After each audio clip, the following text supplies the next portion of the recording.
All right, what's up, baby? We here on Couch Confessions. We went on the road though. We in Vegas right now. I got with the great, the one and only. We got Miesha Tate here.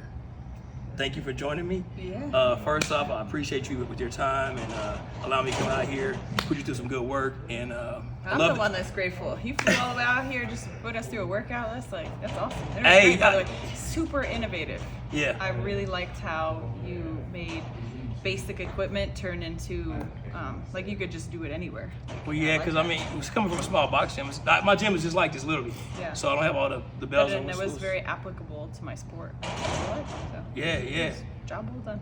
Well, I appreciate that, and I'm glad you like the workout, because that's what I want to ask you. Actually, did you like the workout and you enjoy it? Because I'm all about helping. I want to see, everyone get better. I know you got another fight coming up later in the season, in the year, and I like to help what you need. Whatever you need help, I'm always down to help others. Yeah. And, get you ready, prep, ready to go and get another W. Thanks. I appreciate that. No, I think that's one of my favorite thing was that it was just very creative. Like I really liked the resistance bands and like coming up into those. And then I thought it was brilliant the quad lift with the weight on there, the leg extensions. Yeah, Weighted leg extensions. Single there leg. you go. Yeah, that was great. I don't even know all the fancy names. I just do the workout. I show up and I just do the That's what workout. everybody But says. that one, and it was good. Like all the other things were really creative. The balance stuff, I know that's super important. What we do as athletes, because I think what you said too is like it doesn't just make sense to train the main muscle group, because if everything else isn't strong enough to hold you together, that stability in them joints. you're gonna get hurt. So. What right now in your career, where you at and everything, MMA has been your life, and the thing I was going to ask you was, with MMA, can you tell like young people what doors, opportunities, and your passion with MMA, like, and being the best, like what goes into that? Because a lot of younger athletes, they don't understand the work that they do, how much sacrifices that we all make. As been a sports performance coach, essentially I become part of your fight camp. You see what I'm saying? So talk to the young guys about that, because that's my biggest thing. I have a lot of athletes that are young, also like college, whatever, and I like them to know from a personal experience, hey, look, this is what goes into all this. Yeah, well, I think most people who set out to be athletes will quickly understand that they won't become good, much less great, if they're not willing to sacrifice. So I think that comes with the territory, and the people who are not willing to sacrifice will be weeded out pretty quickly. You won't find very many, I don't think any professional athletes that aren't willing to make pretty major sacrifices. But I think one of the most important things that I've learned along the way, on top of sacrifices, to not be afraid to really listen to yourself.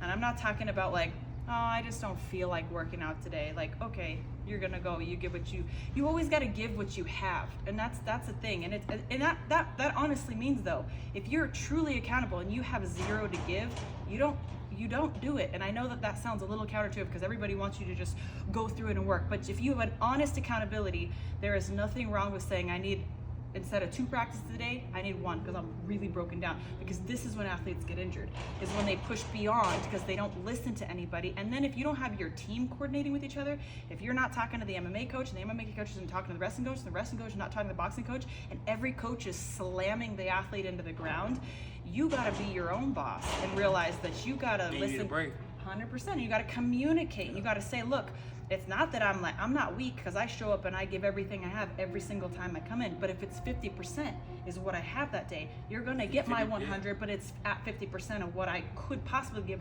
Because if I dive myself into red every single day, I shorten my career. Correct. And I, as I'm in the latter part of my career, I've really learned that I was the person burning the candle at both ends, and then I just broke it open in the middle and started lighting the wicks from the center too. And pretty soon I was burned out. And I retired for 5 years. I missed a huge part of probably the physical peak of my career. And then I came back, and because I've been able to balance the other things out and be really focused on the restorative aspect of myself as an athlete, that I've been able to prolong my career past when maybe most people would say, oh, well, this is the time when an athlete has to compete. So I am really proud of that. But I think that it takes a balanced energy to really understand that. And I think that athletes have to remember that we are professional athletes because we show up. And we are professional athletes because we know how to work hard. And there's also something to be said about knowing when and how to work hard, and learning when and how to communicate that, hey, I just don't quite have everything in the tank today. Correct. And that's okay to communicate too. Easy.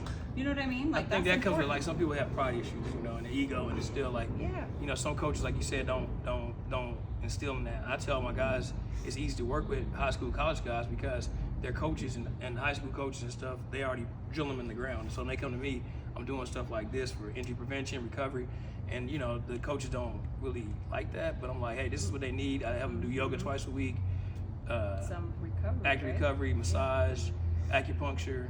I try to outsource all that stuff in Kansas City to people because they need that. And that's one more thing I would like to compliment you on today, is that some people, when they have one chance to work with an athlete, they want to like show off. They want to like, I'm just going to crush you with the most devastating workout that you've ever had, so you leave here and you're impressed with me. And you came in here and like, I don't feel that at all from you. You're like, I'm going to be very deliberate in what I'm delivering today, and I'm going to show you how to move through as an athlete and some dynamic things, a very dynamic warm-up. We're going to focus on balance, we're going to focus on explosion.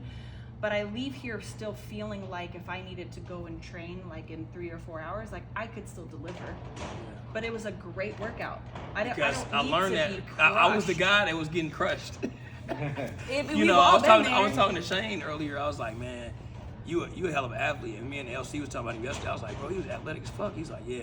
LC was like, man, Shane's a motherfucker. And I'm like, dude, like, this dude's athletic. And like, he's one of those, imagine, he was telling me all the injuries he had, like shoulder and all his knees and shit. I'm like, if his coaches wouldn't have like, how much more years he would have had on his fucking career. That's the thing, because if you do a 10 out of 10 every single workout, you just shorten your career span, because it's actually not about how hard you can work out in the gym. It's about how much you can recover before you hit the gym again. Yep, So true. the recovery period is just as important. When you go to the gym, you don't get stronger, you actually get you're weaker. weaker. And sleep.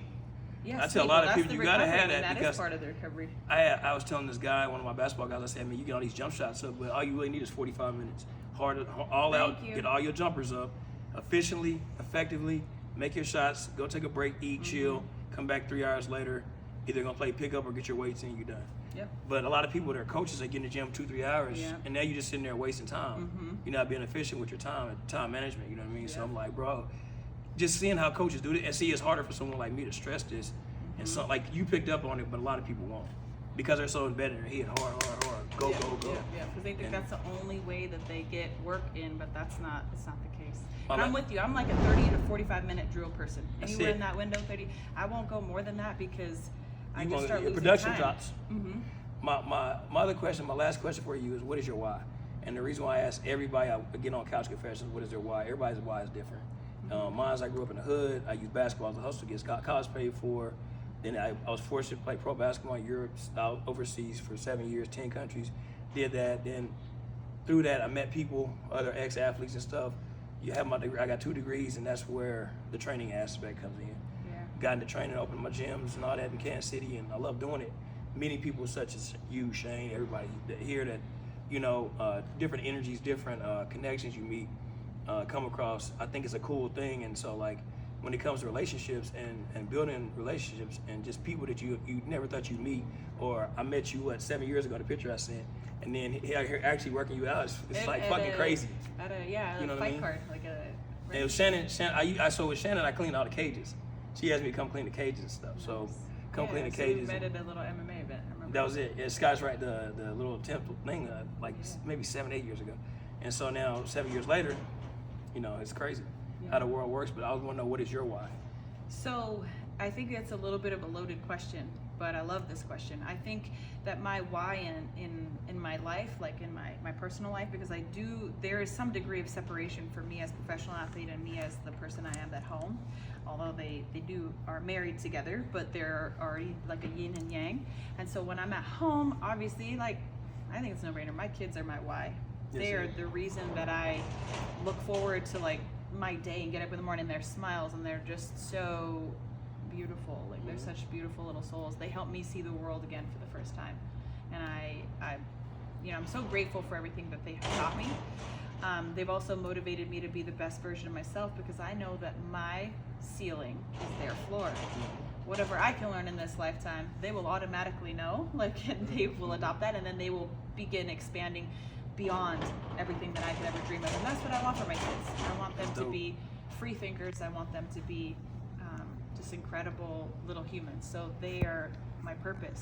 And when it comes to my sport, I mean, my why is because of my desire, because of me, because I want to do that, you know, and I want, like me, I need purpose too in my own self, you know, and the reason that I do this, you know, and I almost wish that I could say, like, the reason I fight is because of my kids, but truthfully it's not. Like, it's because it's what I want, and I'm still seeking my greatness.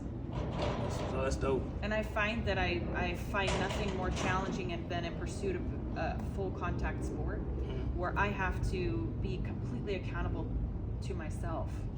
It's only me going in there. So it's the ultimate challenge to really dig deep and find out what I'm made of. And in that moment, when push comes to shove, what do I have to offer? And so it's a very daunting and also rewarding. That's dope. A rewarding process for me. So, you know, because I want to, that's my why in my sport. That's dope. And I think everybody go, man, that's dope.